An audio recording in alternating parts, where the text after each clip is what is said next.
Joined tonight by former State House member on the Missouri side, Jason Grill, two-term member of the Missouri House, to watch the president's speech. And Jason, everybody's talked about this speech and how important it was for this president with his very low approval ratings, facing a re-election in 2012, how important it was for him to deliver a strong speech. How did he do tonight in your view? I thought he did pretty well, actually, and I know he's been down lately, and I think that he really, kind of was on the aggressive, talking about the political circus that's become Washington and how, pass this bill immediately. He said that numerous times, and I think he really put the onus on Congress now to step up to the plate. On Congress or Republicans? Probably on Republicans, actually. We all know, a lot of these things were sponsored by both parties in the past. He's mentioned that. Probably not all of them. I think at points he might have, kind of brought that a little long too far. But yeah, I think he put it right square on the House to work with him, and that was a good thing. He needed to do that. He's been kind of just wallowing in the wind on those types of things lately. So I think it was a good, aggressive speech. At times, it had the feel of a State of the Union speech. Totally. At times, it had the feel of a campaign stump speech. Right. Would you agree with that? It started off, obviously a lot more details. And then at the end, I think it kind of tailored off to more of a political speech and a campaign speech with broad ideas and whatnot. Then he kind of came back at the end to kind of exactly what he wanted to do in the short term. And the urgency of this, the bipartisan nature of this bill that he's trying to get passed. You touched on it, and that was the key theme throughout this bill. Pass this bill right away, the American Jobs Act. It has planks that both sides of the aisle have supported. Right. And while that's true, it's still going to be politically a very difficult sell, isn't it? Sure. And it always goes back to the spending and to the tax cuts.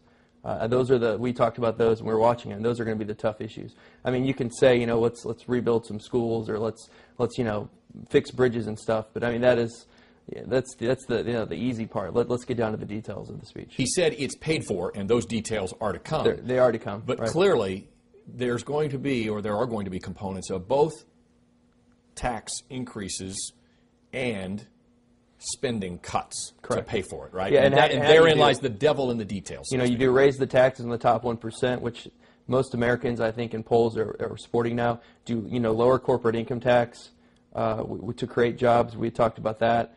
To bring jobs back to the United States. He had all kinds of different things. He talked about, when he called out raising taxes, you took an oath to not raise taxes. I mean, technically, if you let that payroll tax expire, you're raising it, but then what are you going to lower? You're going to raise taxes in the top 1% of the rich, and that's a tax raise too. So it's kind of a catch-22 for a lot of these people in Congress. There was a point in the speech where he really seemed to also be making the case for federal government involvement. He talked about his attempts to cut back on regulations, many imposed by his administration. So I think he clearly read the tea leaves there on that. But at the same time, he made the case for government involvement and regulation. Right. He said, jobs versus safety. He kind of posed that question to the American people, and in kind of a broad way. Obviously, we're all going to want to be safe and have jobs. But then he also, talked about the past history of our country, which I thought was good. I think that kind of puts things in perspective when a lot of people out there who are on the other side of him want no government involvement in anything these days. So you've been a part of making the sausage, so to speak. In right. other words, you can propose these grand ideas and let's put America back to work, so on and so forth. But the reality is politics will come into play. Sure. Particularly, and he talked about 14 months out from an election year. Precisely. The American people don't have 14 months, but clearly the campaigns are already ratcheting up. So how much of this does get done at the end of the day? At the end of the day, I don't think all of it gets passed. I think you got to remember, you got to go through committees.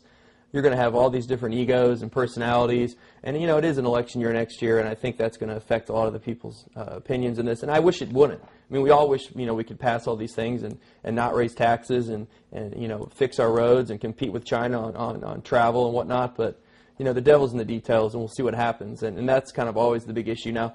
Congress ran to bail out Wall Street and the banks many years ago. I mean, we should be able to do that now. We should be able to, if they were that fast to work then, why can't they do that now in the jobs bill? Because it's obviously a crisis, and it's something that the American people, I mean, this whole election next year is going to be based on the economy. Everyone knows that. So, let's see them roll the sleeves up and come to some compromises is what I would say.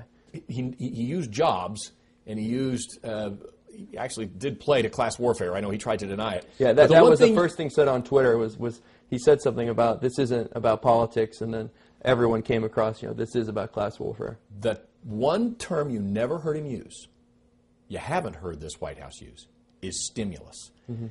That's more spending, which didn't work before, and now he's proposing more of it. So why should the American people? Well, they should. The president, his staff will come out and say it did work because it could have been a worse catastrophe. It actually created 3 million jobs, is what they're saying. So, and that was twice as much money, it looks like, from what we're hearing. So, I think we're in a kind of a more dire situation now, and I think that all these things put together, if you can actually get them done, are a good thing. But that's the problem.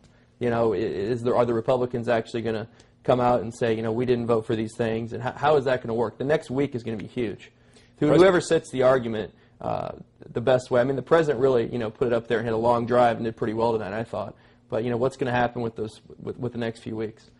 Who's going to put it in the hole? That's and I think the president, I mean, you can't really argue with his tone in that speech. I think he seemed very presidential. He went after it. He wasn't really mean. I didn't think he was ever. His tone was never, do this. You guys are bad people. He was just saying, this is what we've done in the past. This is what I support. We need to fix this. This is more about the people than politics at this point.